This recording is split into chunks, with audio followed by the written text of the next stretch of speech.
Aloha! You are listening to Inside the Desert Oasis Room, episode number 236. This podcast is brought to you by Deadhead Rum. Fine single blended rums made with sugarcane sourced from the jungles of Chiapas. Master blended by 43-year rum veteran Jorge Perez, the most decorated master blender in all of Mexico. For more information, check out their website at deadheadrum.com. This podcast is sponsored by Frogtown Brewery, an independent craft brewery and tap room located in Northeast Los Angeles along the LA River. Tell them the Desert Oasis Room sent you and get your first pint on us. Limitations apply. For more information, go to frogtownbrewery.com and follow them on social media at Frogtown Brewery. On this episode, we chat with Skip Heller. Skip is an exotica musician and the frontman of Skip Heller's Voodoo 5. We chat about his musical roots dating back to his youth in Philadelphia, his thoughts, origin, and philosophy on exotica music, and the future of his band, Voodoo 5. As always, I hope you enjoyed this episode as much as we did bringing it to you. If you'd like to follow our adventures, check out our YouTube channel at youtube.com/PolynesianPop, where we chronicle events, bars, travel spots, cocktail tutorials, and more. And if you enjoy this podcast, please consider becoming a patron at patreon.com/PolynesianPop, where membership grants you early access to podcasts and videos, front-of-the-line privileges to new merch releases, as well as exclusive content, meetups, and screen credits. Alrighty, let's get into this. Make yourself a cocktail and join us from Skip Heller's Record Room. And give it up for my friend, Skip Heller.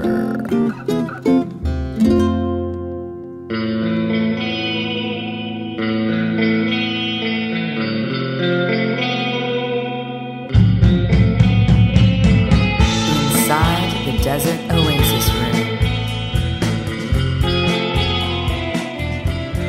Well, so there's two trains of thought there, because one is the business professional, the other person is the creative behind the product, right? Well, yeah, I mean, and that's a weird thing.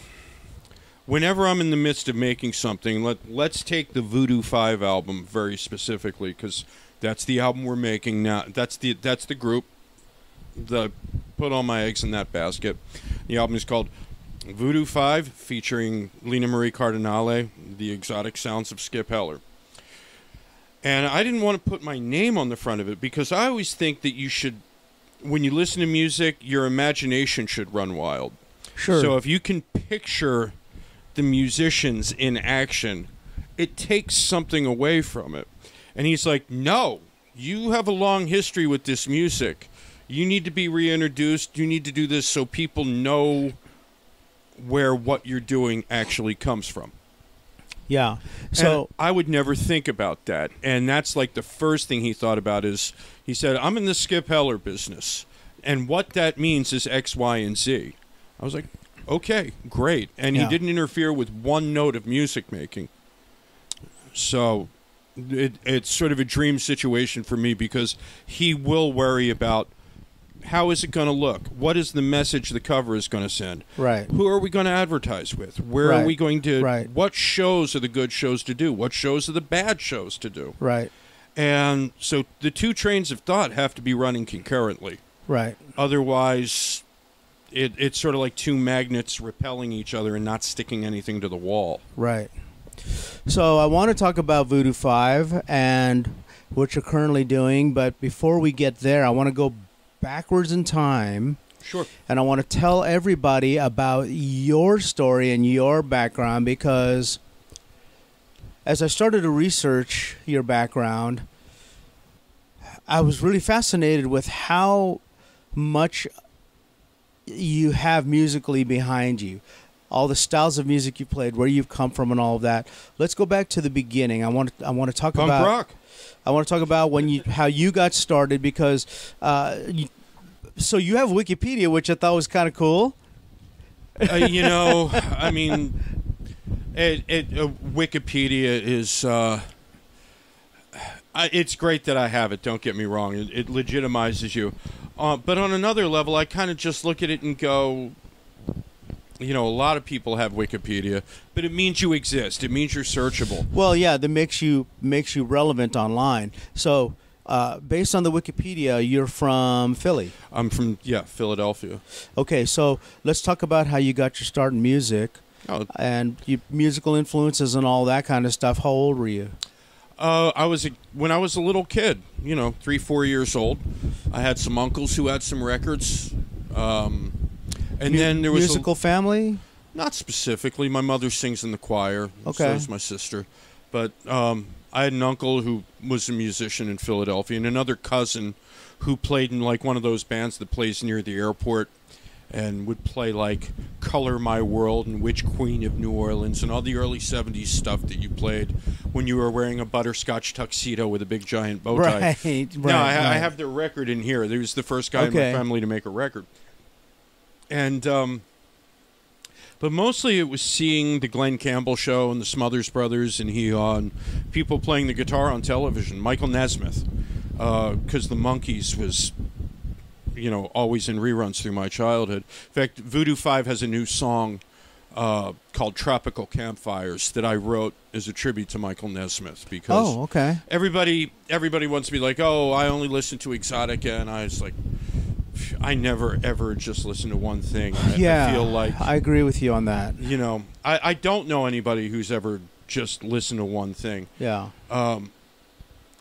And just the fact that like Michael Nesmith was, for a lot of us, the first guy we saw in a band. Yeah.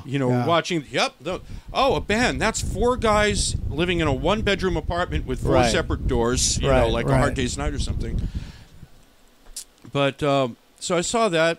And then when I was about 10 or 11, I started playing the guitar and learning Beatles songs and Bob Dylan songs, because those were the easy books to find of sheet music. Were you teaching yourself? I had 4 or 5 guitar lessons, and then the guy said, you'll never be a guitar player. Okay. So I had a book of Beatles songs, and I started going through that, because it's sort of hard. I was born in 1965, so it's sort of hard not to have an earful of Beatles and an earful of Bob Dylan. I just went from there and watched a lot of like folk music on television. There was a show called Philadelphia Folk Festival, and they had guys like David Bromberg, John Prine, and Steve Goodman, all of whom were playing 3-chord acoustic guitar music. But some of it were playing on a very high, complicated level. The bluegrass guys like Norman Blake, David Bromberg. There's a guy called Gamble Rogers who played in the Merle Travis style. So I was exposed to a lot of stuff. Plus, growing up in Philadelphia, it was the OJs and Stevie Wonder and a ton of, golden age rhythm and blues type stuff. So that's very much a part of my my outlook. Like, one of the reasons why I like things that have certain kinds of chords to them is because you couldn't avoid Steely Dan and Stevie Wonder. Sure. And even after the Sex Pistols came in and I got turned on to the punk rock, people say, like, no, you can't listen to that. It's like disco. And I'm like, I thought this punk rock business was supposed to free me up. Right. Instead of telling me, nope, you're dogma. Instead of giving you rules. Yeah, more rules. Okay, And like, just as a for instance, like, I remember hearing Van Halen for the first time and just going, okay, Brave New World over here, and be like, oh no, that's just corporate rock. And it's like, are you hearing this guy? Right. This Eddie guy. Actually, when we first heard about Van Halen, I thought it was a guy named Van. Oh, like Van Morrison. Right. And David Lee Roth told a story of like when they first started getting gigs, people would walk up to him and go, excuse me, are you Van? Right. That's hilarious. I remember when I first heard Van Halen, I was, 10 years old. I was born in 68, so I'm not... Yeah, you would have been 10 years old. I'm not far behind you. I was about 10 years old. It was Van Halen 1. A friend of mine was playing it in his bedroom, and I just remember my jaw dropped because it was so different than the other kind of rock that was being played at the time? I went from really like beating my brains out to learn how to play "And Your Bird Can Sing" by the Beatles, and I thought, boy, I'm something. Right. And then here comes Eruption, and you just go, right.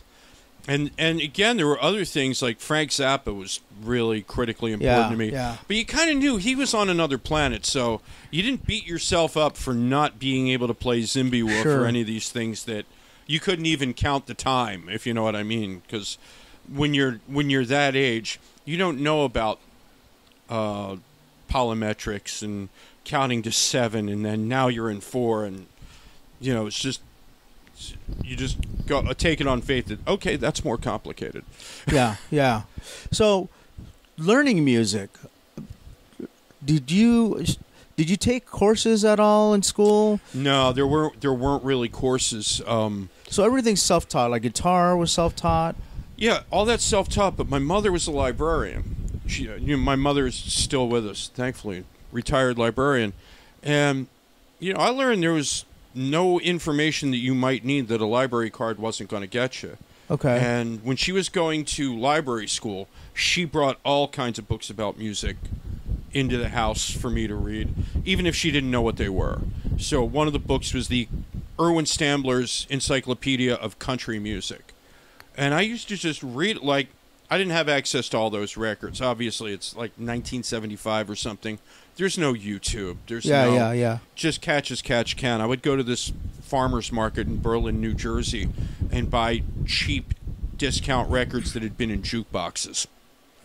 That was the thing where you would get a scratched up jukebox record for $0.25 at Howard and Nan's record store at the Berlin farmer's market. It's still there.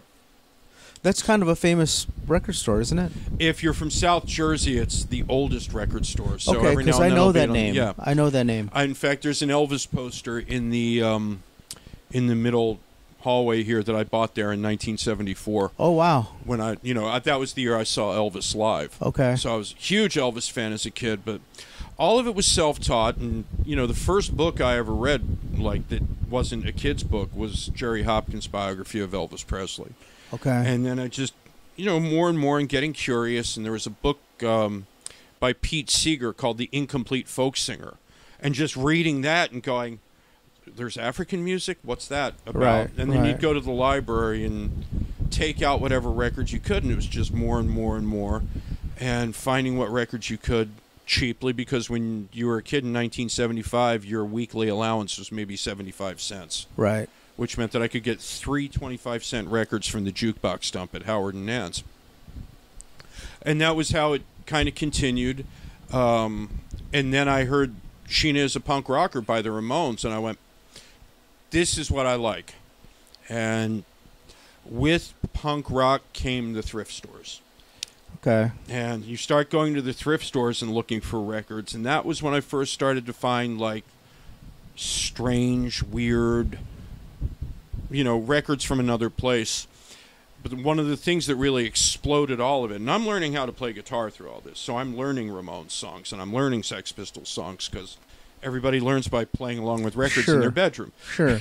And my guitar was so shitty that there was no way in life I was going to learn how to play Eruption off the first Van Halen record. The strings were like 7 feet off the neck. But I read about this group whose new record was coming out. They were called the B-52s. Yeah. And they said they made reference to Ema Sumac vocals and Peter Gunn guitars. Okay. And so I... Did it say that on the LP? No, in an article about the group that Oh, came out an before the article. LP. Okay. Yeah, that came out right before the LP came out. So they were on, I think Saturday Night Live was the first television appearance, and I heard them and I loved everything about it. And they played Planet Claire, so dunk, dunk, dunk, dunk, dunk, dunk, dunk, dunk. Well, there's Peter Gunn. And, well, there's your Ema Sumac vocals. Yeah. So there was a bookstore with a record store in the back called Book Trader on South Street in Philadelphia. And they had a 99-cent box.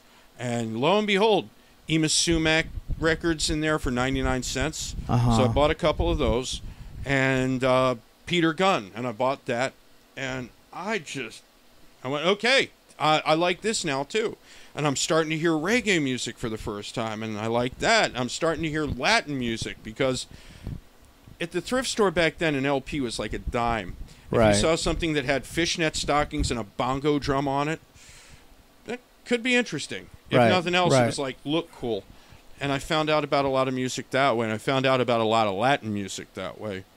And, you know, a lot of the exotica stuff obviously had Latin percussion on it, so to me they were all part of the same thing. Yeah. And I bought more and more, like, detective music albums, like the M Squad album and all that, just because, it's on RCA. Henry Mancini is on RCA during that time, and I'd buy a lot of stuff by label. The same way as, like, when I bought Doo-Wop. You know, if there was, like, a label like, say, End Records that had the Flamingos, you went, oh, look for other things on End, and usually they were really good doo-wop groups.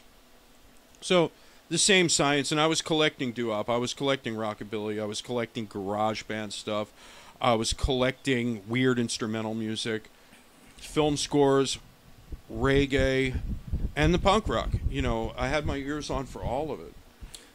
And was also trying to buy anything that would make me look like one of the Puerto Rican guys in West Side Story. You know, I wanted suits with thin lapels. Right, right. You know, because to me that was like the coolest thing. It was, yeah. You know, either that or anything that Rod Serling wore on Twilight Yeah, Zone. yeah, yeah. Because I thought that was another thing, as I got into old science fiction and old mystery stuff and all that. So I started reading Mickey Spillane and Robert Heinlein and like all that stuff that a lot of the punk rock guys were starting to do. And then when like the bands would come through Philadelphia, like X or whomever, you know, you'd like, hey, DJ Bonebreak, drummer of X, what are you listening to? Well, I like Red Norvo. Well, let's check out Red Norvo, because if he likes it, it might be good. Right. And Red Norvo had this extraordinary jazz guitar player named Tal Farlow. And you hear that and you go, what's even the point of listening to this? I will never be able to play like this guy. Right. And that opens up another rabbit hole. The problem was, though, the punk rock scene as it was between, like, I'd say about 80 and 82 was very codified. So when hardcore came in, I was like, no, all punk rock, if you're going to be true and pure, it's going to go dun, dun, dun, dun, dun, dun. Right. I think James Brown records that sound pretty interesting, though. Let me get into more soul music and more reggae music, and then there were bands like Gang of Four that also had that, you know. So what I'm telling you in so many words is the door gets opened by proximity to punk rock, and the B-52s obviously point to the direction of what we would call exotica or lounge music or whatever, but also to world music and to different things that weren't really hitting your radar if you were just paying attention to MTV. Oh, yeah. I mean, like, this is a very eclectic musical taste that you're describing to me, and this is all outside the box. This is completely outside of MTV, right? Well, MTV at that time, if you remember, was like Billy Squier was maybe the biggest thing. Okay. Obviously Van Halen, Thriller. Sure. Thriller was maybe the biggest But thing. MTV was playing a lot of pop. I was going to say, or it was Duran Duran, Flock of Seagulls, Culture Club, and all that kind of thing. And that stuff to me, I didn't like the corporate rock stuff. Mm-hmm. And Do You Really Want to Hurt Me was a little light for my taste. Sure. It's not bad, but it's just like, okay, I'll be over here listening to the Cramps, or I'll be over here listening to James Brown. Sure. And again, it was just getting into collecting old records in a weird way. Now, how were you finding this stuff? Were you just looking at album covers and saying this one looks interesting, or were you hearing about, like you did mention, like, oh, so and so DJ Bonebreak likes this band, let's go listen to them? All of the above. Another thing was just searching by label. Just taking a chance, right? Yeah. Looking at something and saying, like, this label puts out some interesting music in the past with these certain acts. Yeah. So I don't know what this one is, but it's on the same label. Let me give it a shot. Well, yeah, like for instance, some of the first. I bought a record called Jive Mambo Yeah. by Joe Loco on the Tico label. And it's like, how can it be bad if it's called Jive Mambo? Right, right. So I took it home, and lo and behold, it was pretty cool. It was basically like an imitation bebop tune, and Right. But yeah, okay, good Latin percussion, and So the next time I saw a record on a Yellow Tico record, it was an LP called Mambo Rama rather, by Tito Puente, which is the first Mambo LP. I still have it. It's in there. Sure. And I took that home, and that's Tito when he was at his most revolutionary, and that just took my head off. Now, when you were collecting this music and listening to all these different styles, there's an assumption from my side that it's going to be influencing the kind of music that you want to start playing. Were you already thinking of tinkering in this style of music, or were those two different worlds? Was this something that you listened to, but then were you playing music, a different style of music, with friends or on your own? I was actually, first I was in a garage band, that was like a very new wavy type garage band. Then I played in a band that played weddings. So it was just compiling up to cover songs or... Yeah, well, no, I mean, it was like literally you had to learn 4 top 40 songs a month. So right. I learned all of Elliot Easton's guitar solos on every Cars record because the Cars were having more hits than anybody, and that was a big education. I learned all of Brian Setzer's solos. I learned, whatever it was that you had to play, Arthur's theme on all that. The crazy thing is, then to bring it back to Voodoo 5, if you look at what's on the record the records I'm making now, you go like, okay, Voodoo 5, yeah, there's that twangy guitar thing gets in there right. that I was getting off of Peter Gunn. The kind of more spacious sound that I like, that's coming right off of those reggae records that I was starting to develop. Pedal steel guitar, that's like all those country records I was listening to. The vocals are obviously right out of Yma Sumac. Right, so right. Voodoo 5 is in so many ways a result of buying your records at thrift stores. But I don't know if you're being true to yourself, if you're thinking about that stuff. If you're just trusting your taste, I don't know if you're thinking about, I'm going to put this element on top of this element, and then we're going to get it over here. Or is it just you are who you are, and if you write what you know, what you mean, and where you're from, you'll come up with a good result, whether people understand it or not. And I understood that early on, because the bands that I was most interested in weren't the ones that sounded like they were trying to do what somebody else was doing because somebody else was getting an audience doing it. Right. I was interested in people who you would hear half a note and go, that's Gang of Four, that's The Fall, that's The Slits. And I'm just talking in terms of the contemporary stuff I was listening to then, because at that point, the older stuff to me did not seem to me like it was something that was available to me, because it had strings, it had horns. I didn't read music yet at that point. I had not taught myself how to notate or right. teach other people what my intentions were the way Robert Drasnin would go, here's your music, you will play this. Sure. So, it's just sort of, I was influenced by it, but in terms of starting a band in any one of those styles, that was foreign to me. And the things that were available to me tended to either come from the folk music community, because those were people who played folk and blues and bluegrass, and I was interested in that. Or later, as I got more developed, jazz musicians.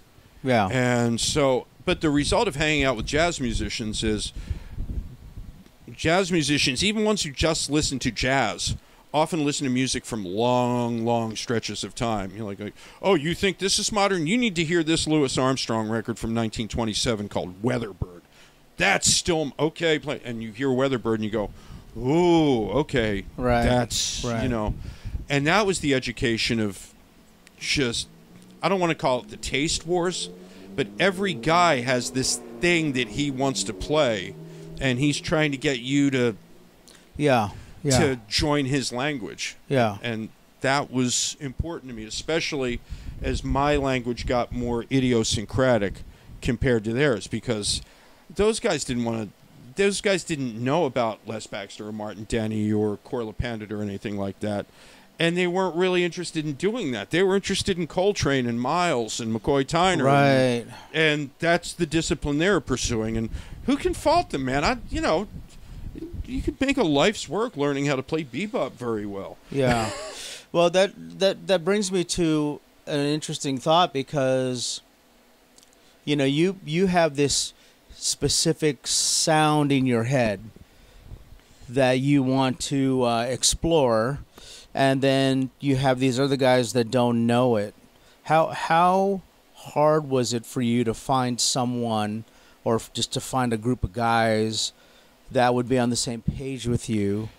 And how much resistance was there for those that, you're trying to get some of these people to like hear what you're hearing and play what you're playing? That's a fantastic question. Well, let me put it this way. The guy who plays flute in Voodoo 5, Jay Work, he and I have been playing together now for 30 years. Okay. So Paul Ekman, who plays bass in Voodoo 5, he and I have been playing together for about 25 years. Okay. Marty and I have first played together in 2013, so that's 11 years. Yeah. And so for somebody to come into this inner sanctum, because I've had other groups that are larger, the Hollywood Film Orchestra is like 12 people. So you didn't have the option to just populate it with, and frankly, in groups like that, even if somebody's not really down with your intention, so to speak, stylistically, they can read the music. But to improvise really together as a group, that took a long time to get to the point where I have a group full of people who I really totally trust. Right. And because not only do they have to understand what's coming out of your head, they have to be enthusiastic about it, and they have to know what constitutes discretion. Sure. If you know what I mean. Sure. Because, there's a point where if you kind of cross the line, you're not connected to exotica anymore. And, look, I am part of this tradition. Les Baxter said, you got to know this, and this is what the music is. And then Robert Drasnin spent years showing me how to cultivate my toolbox, and playing with Ema Sumac and working for Elizabeth Waldo and all the people who are really the Mount Rushmore figures of this music. I am from this tradition. Now, if I want to do something that pulls the tradition forward, there's going to be some resistance to it, I know. But I also have to know where the line is. And what that line is based on what any one of these people told me. In no uncertain terms, because we're talking about some very powerful musical intellects here. Yeah. And they know how to tell you how their music should go and what their music should be. Right. And I can do one of two things. I can honor that and say, well, I'm going to pull the line out to here, and I'm going to add this thing to the vocabulary because this is my experience talking now. Or, you go to hell. I don't need you to tell me what it is. Well, if it gets to that point, I've left that room and gone to another, and I just, if I think of Voodoo 5 as an autobiographical exercise, you know what I mean? It's Bob is still there. I mean, there's a picture of Bob right there, playing the saxophone. Oh, yeah. Yeah. This guy is still with me every day. I still hear advice from him. I still think of what that voice is supposed to sound like, when you're talking about the Ema Sumac style, from standing 4 feet from Ema Sumac while she's singing and doing her parts. And I love that you call him Bob. yeah, I mean, he's, I was always like, well, should I call you Rob? Oh, I'm Bob. That's right. Yeah. For our listeners, Robert Drasnin. Drasnin, who's, to my mind, just as great as any composers in the second half of the 20th century. Yeah. And the thing about him was, when I first got in touch with him, he thought I was, I think he might have thought I was almost like goofing on him by saying, hey, I want to re-release your Exotica record from 1959. Sure.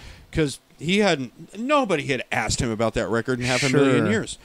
And then I wound up producing the reissue of that and then producing from the ground up Voodoo 2 and then finishing Voodoo 3. So I didn't know you were involved in that because I saw him perform at Hukilau 20 years ago. Yeah, Marty was involved in that one. Okay. Yeah, that was a good performance. Yeah, so that was a huge deal. And at the time, I was carrying my book of Tiki around and having people sign it. And, of course, he signed it for me. So with that beautiful penmanship. Oh, yeah. It is beautiful. It's, he's one of the old school guys who cared about his penmanship. He had the most. I mean, I have some of his music around here, and his musical penmanship. His manuscript looked like engraving. But he and I were like basically. I met him in '94, and he died on May 13th, 2015. Okay. And he was, You knew him for 20 years. Not just 21. that, but like he was, if I was wondering if I was making the right musical decision or not, his voice would be the one in my head asking the question. Like, I only really got to know Les Baxter for about a year and a half because I met him so late in his life. And Ema Sumac wasn't really adept at technically describing what her music was and how she wanted it enacted. So we would talk about different stuff, and she was a hilarious storyteller. Yeah. But she wasn't somebody I could really go, and say, hey, I need this advice on how to make a thing sound like this other thing. Yeah.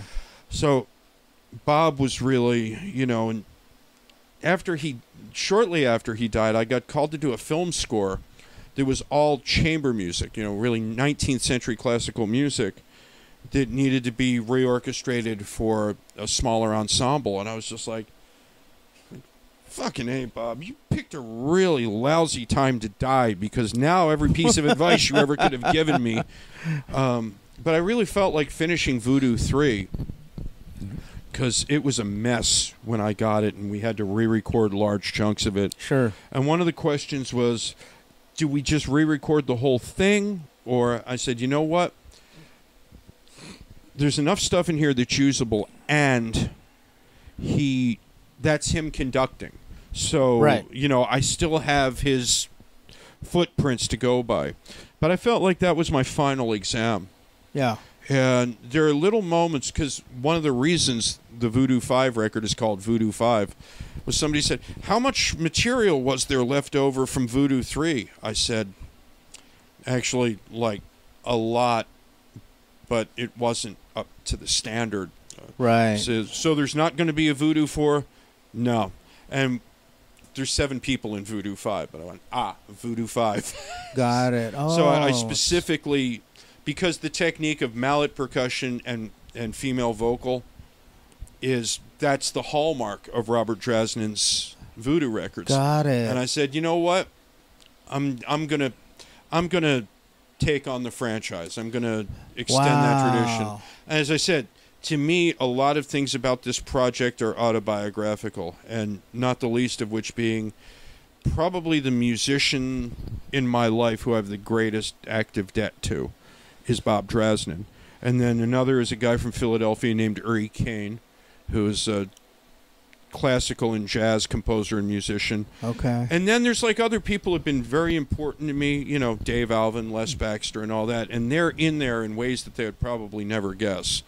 But to give Voodoo 5 the proper context just from the name, it has to be named after this format that I got from Robert Drasnin.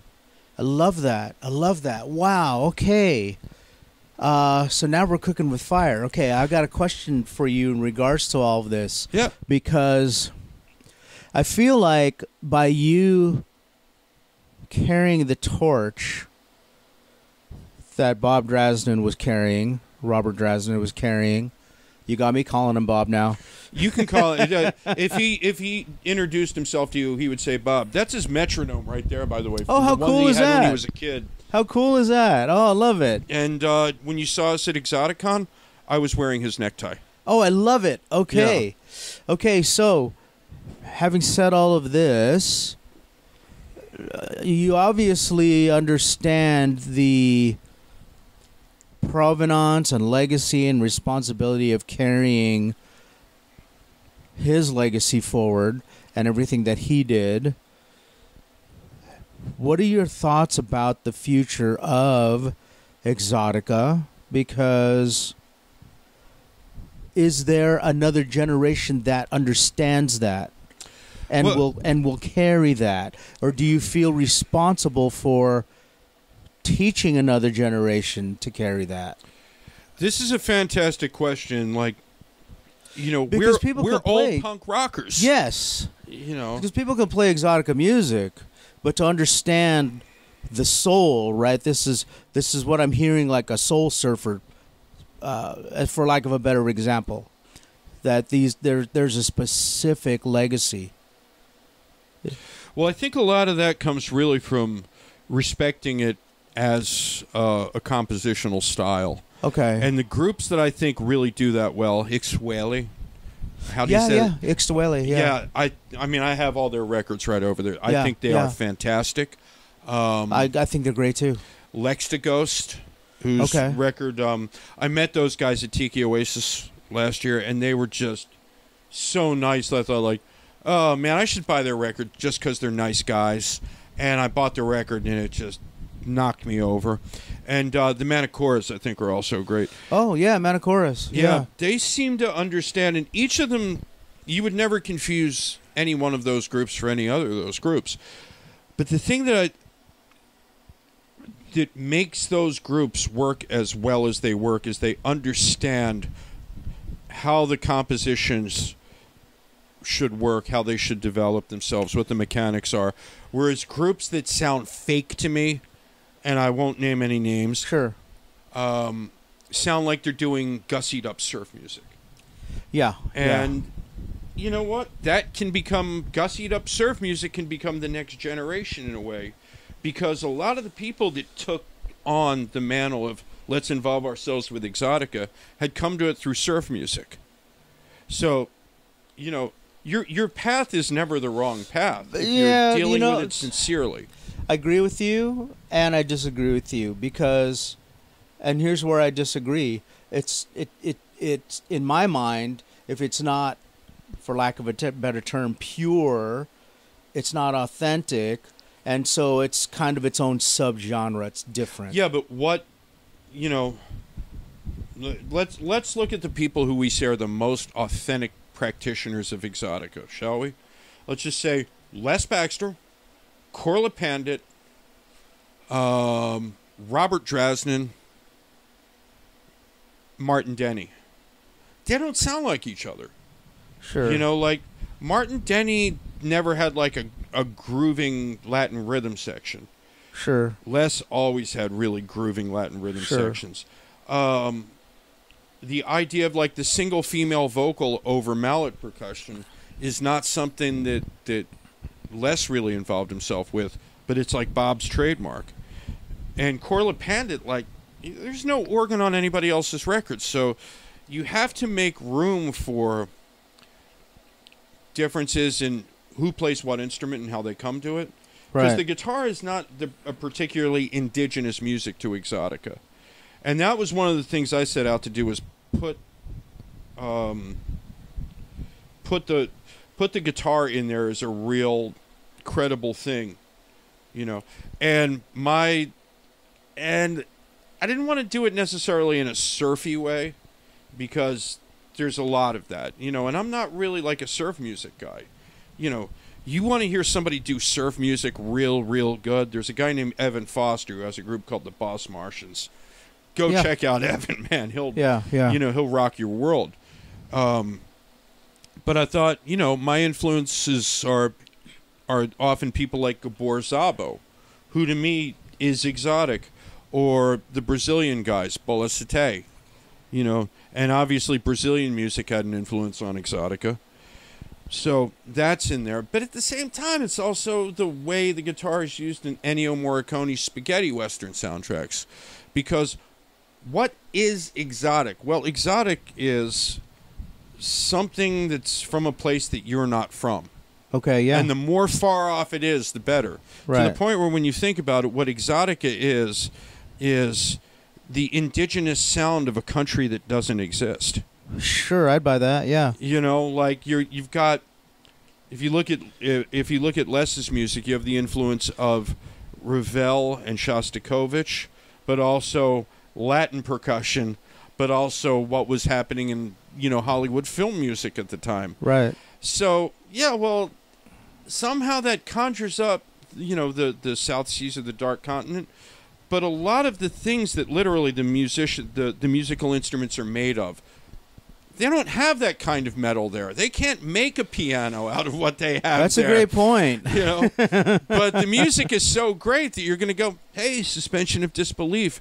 And that's a very Hollywood notion. Yeah. And in a way, man, that's the brilliance of Les Baxter, is to go like, yeah, you have this very, dark continent thing happening over French horn. Right. Yeah, we make Camp Tomorrow Buona is not exactly the stuff of the French horn. Right. So you should be able to bring the guitar into it. You should be able to bring, and of course the ultimate justification is, does it sound good? Like John Cleese was asked, where does political correctness start? He goes, when the joke isn't funny. He goes, Mel Brooks is like the most politically incorrect guy in the world, but nobody's canceling Mel Brooks. Right, right. Well, it's the same thing with exotica. It's like, the troubled relationship that country music has with anybody that's, not American. Like, no, I really don't. Because Esquivel used the steel guitar. Right. Santo and Johnny. Right, Santo and Johnny especially. And Santo and Johnny made an album called Offshore that's one of the... When I was putting together this group, I was like, Santo and Johnny's Offshore record with a little bit of Alvino Ray Esquivel steel guitar.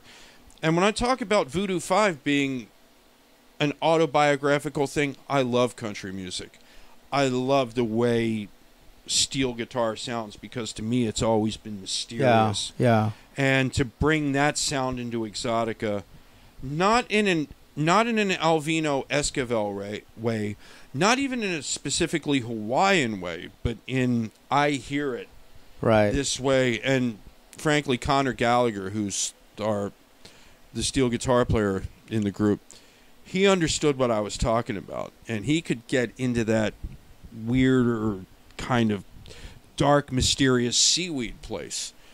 And when you hear, well, you've heard the record, I would imagine. Yeah, absolutely. When you hear the way pedal steel guitar and flute and vibraphone combined each other, you're like, whoa, that has a different attitude than... Attitude is a good word. Let's talk about the music, writing the music. What's that like? How different is it when you're writing music? Assuming that you've written music, I know you have background in rockabilly and jazz and other genres. How different is it to write exotica music versus these other genres that you've written music for in the past?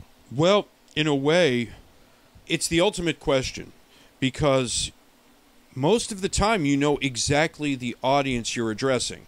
Sure. Because it's Tiki Oasis, it's Caliente, it's, the different conventions, and they really are conventions. So you meet the audience and you realize these people don't just have an idea about what they like. They have an idea of what they don't feel is stylistically appropriate. Sure.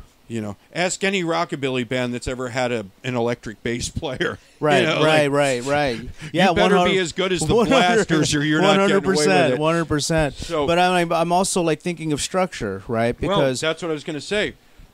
You've got to, on one hand, go, if I want to get something across to them that's different than what they're used to, I better be very aware of what they're familiar with. Sure. And, when you're writing exotic music, there are certain types of chord progressions that come from just convention. Exotica has been done a certain way, and we know what the sounds are. It's like nature versus nurture. And after years of hearing Offshore or Quiet Village or Chant of the Moon or Miserlou or any of the tunes that are really the standards, Caravan, Bahia, the songs that are Moon Over Mancora, any of the songs that are on like a billion records that purport to be exotic, we know what the harmonic ingredients are, and we know that we need a kind of Latin quotient in the rhythmic presentation. Like, for some reason, funk doesn't really get to be exotica. Right. Although you could make the argument, and it's an easy argument to make, that a lot of what George Clinton is doing, or a lot of what Mandrill is doing, is African-American exotica. But that's a seminar for to present another time, you know. But in all reality, you do have to involve yourself with the conventions of the genre if you're going to push the conventions forward.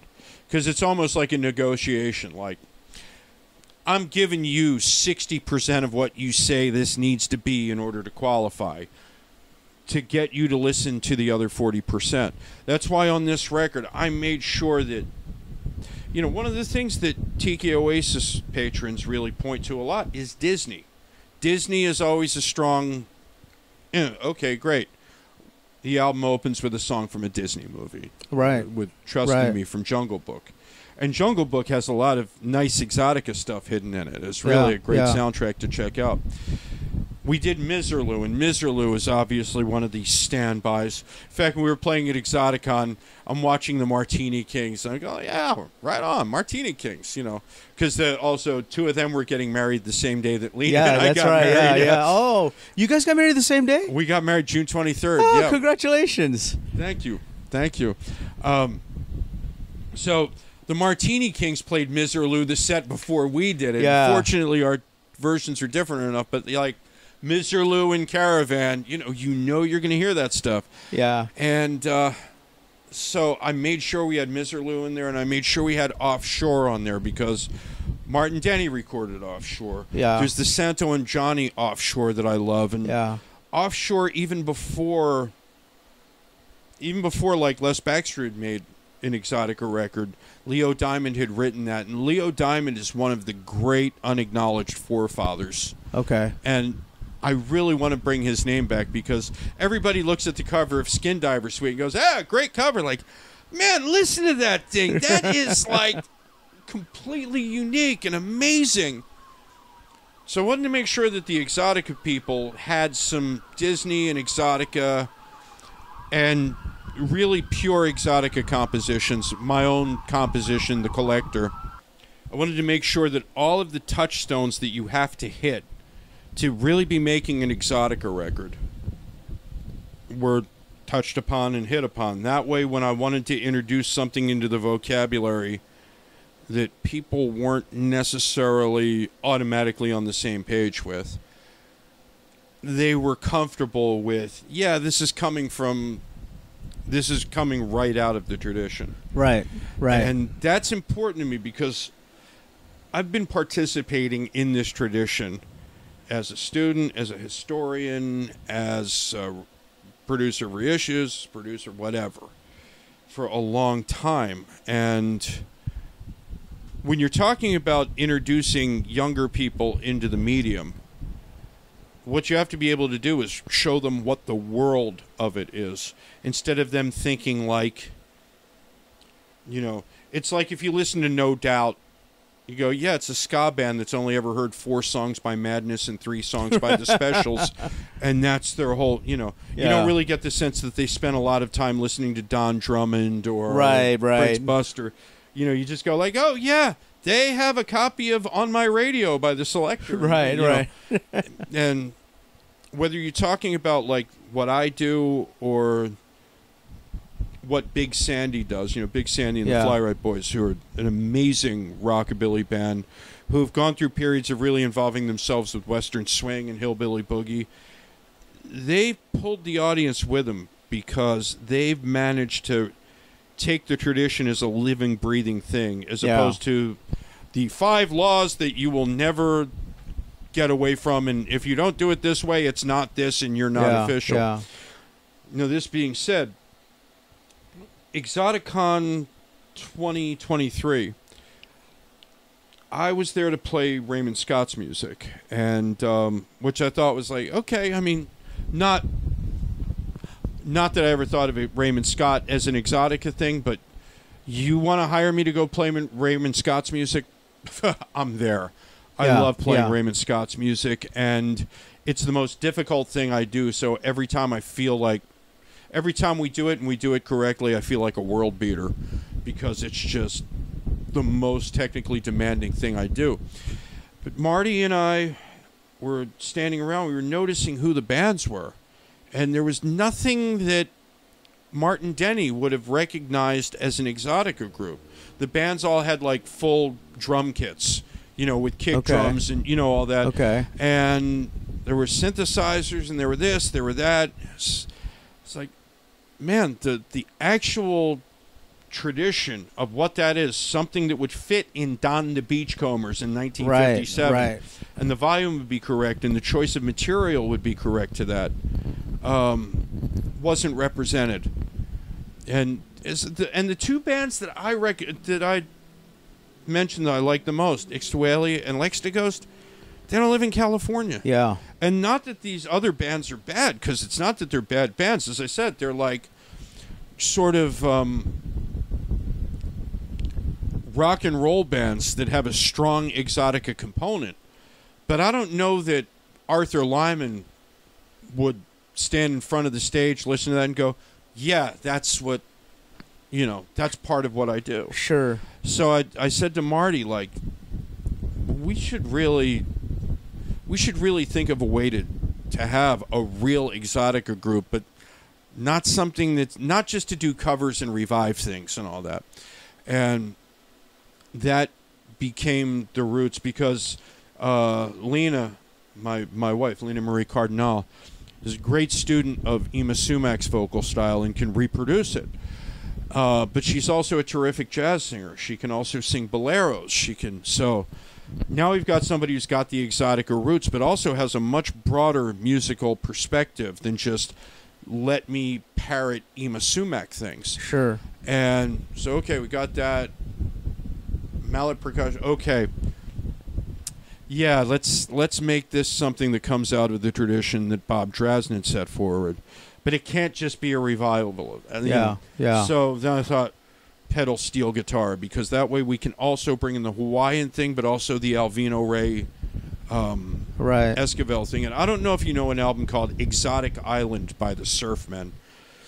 I want to say that I'm not familiar with it, but I want to say I've heard that before. Yeah, it's a budget record featuring Alvino Ray playing all these Exotica tunes, and I was like, there's a clue that has what I'm thinking about.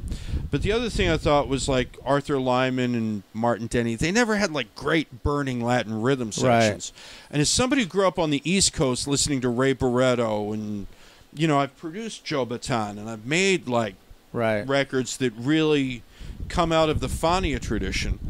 What if you had a rhythm section that, instead of going, was really hitting it harder? Right. That's the rhythm section should have more to do with Latin music, instead of just like this faint whisper in the background.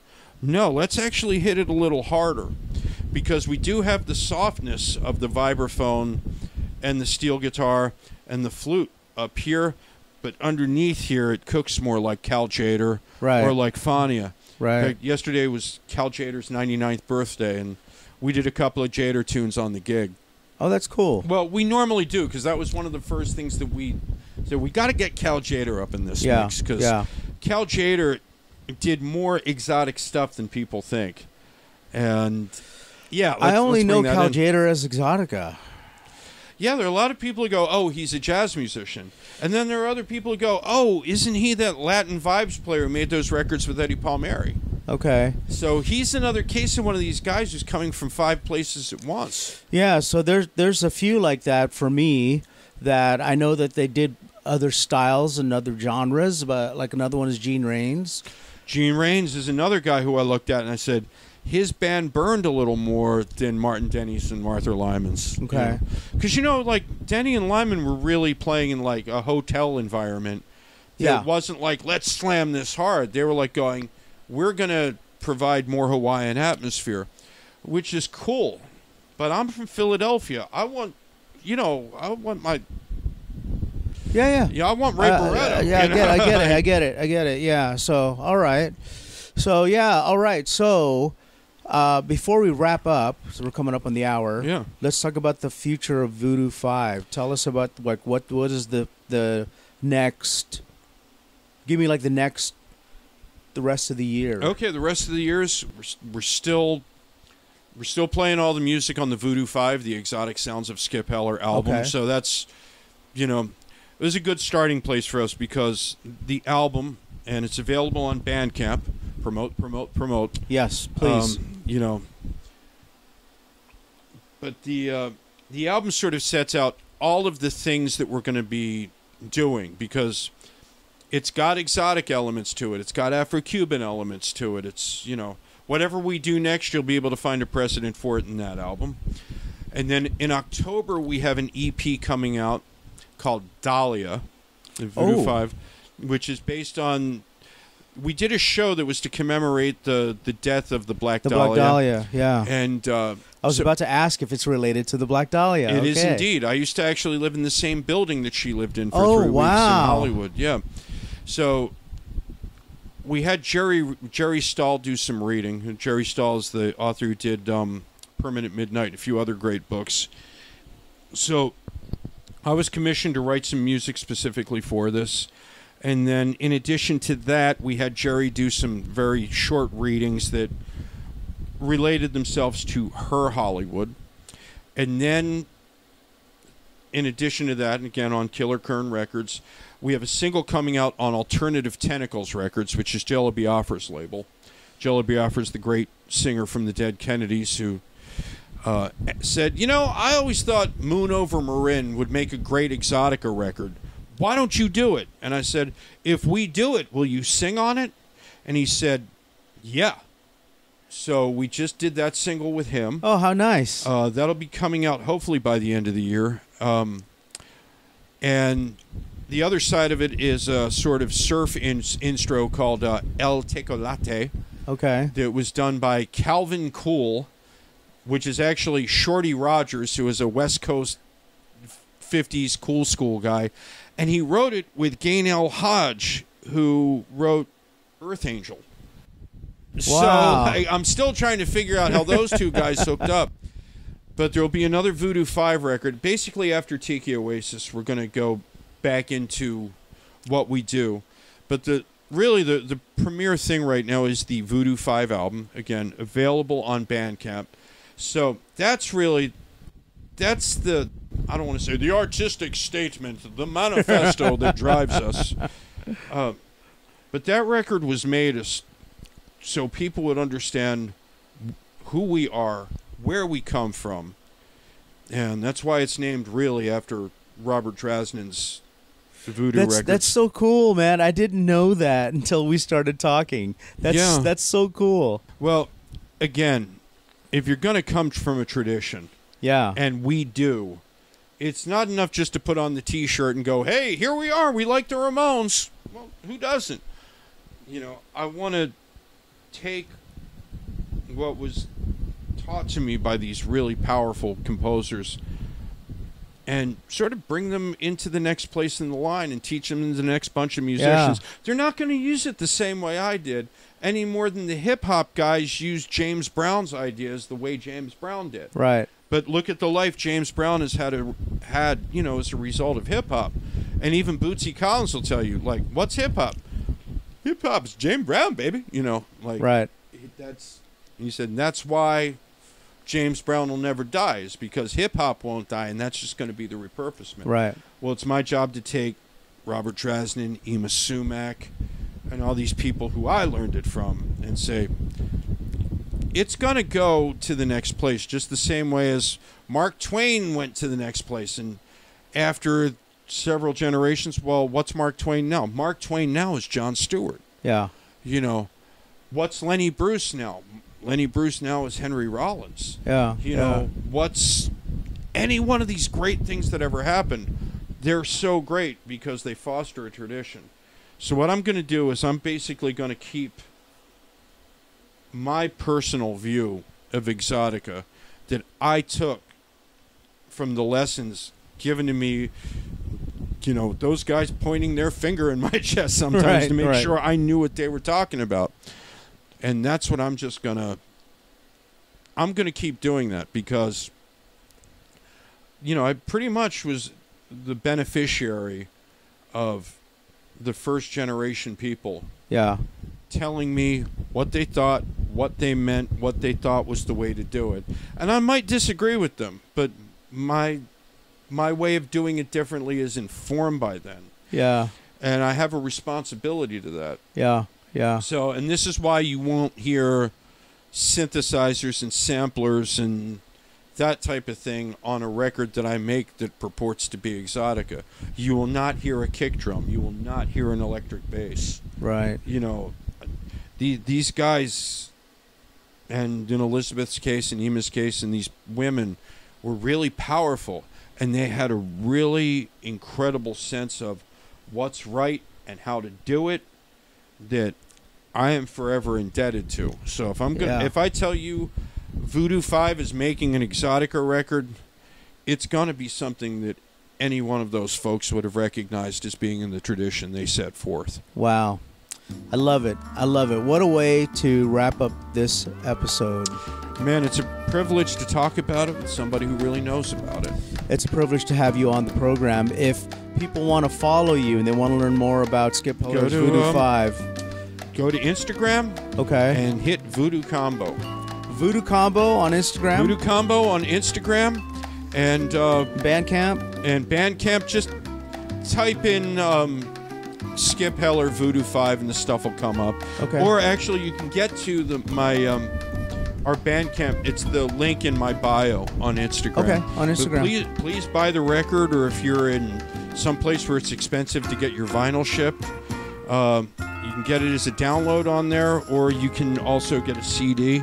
And because I'm a real fan of, to me, part of the tradition is a round piece of something that comes in an interesting cardboard sandwich. 100%. I 100% agree with you on that. All right. Well, I appreciate you being on the podcast. Thank you for giving up an hour of your time. Oh, no. The honor is mine. And for all of our listeners out there, follow our friend Voodoo Combo on Instagram. Check him out on Bandcamp. We also have a website ourselves. You can find our archive on the website, DeseroacisRoom.com, and I'm on Instagram as well at Polynesian Pod. That's how we. That's how I found out that there was such a podcast. And yeah. I was just thinking, like, how does he get all that equipment into the Tiki Tea? Yeah, I've got my portable setup here today, so... I really feel like we're like, shouldn't we be interviewing Muhammad Ali or something? I mean, nobody can see this, but we're both sitting in armchairs with Shure SM58s. What was the one that Michael Jackson used? The SM7? The SM7B. Yeah. The SM7B is the industry standard. Well, that's the industry standard for people who talk into a microphone. That's correct. And that's what Michael Jackson preferred to record his vocals with. Oh, it's interesting. Yeah, that was Michael Jackson's vocal mic. Yeah. So that is the microphone. I'd need 4 of them though. That's why I don't have them because they're like a bajillion dollars. They're about $400 or $500 a piece, and I'd need 4 of them. So, all right, party people, we're gonna let you go. We'll catch you on the next one. Cheers and aloha. Aloha.